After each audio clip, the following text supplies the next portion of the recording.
Selamünaleyküm hörmətli yurttaşlar. Başlayan günlər xeyirli bərəkətli olsun. Bugün 14 avqust 2026 yıl. Bugün sizlərə Ürgənç Paxtakardan bir baş semental kaçar göstərib ötəmiş. Kaçarımız əli indi 8 aylık oldu yine. Görüb olaraqsınız. Boyları 1.20-1.25 çıxadı. Yerlərini göstərib ötəmiş. Yamalımızdaki yerləri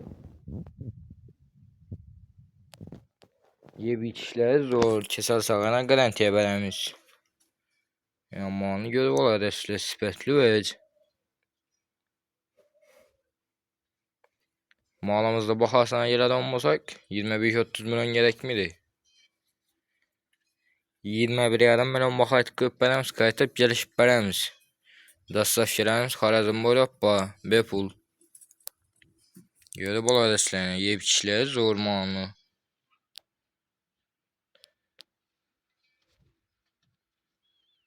Sığırə təmənni ağalarımız bulsa telefon edib gələrəsizlər.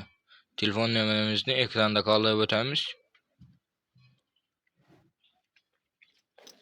Mənzilimiz Başsayt Fötkənisi Ürgənç Paxtakar 9 naxilində buladı.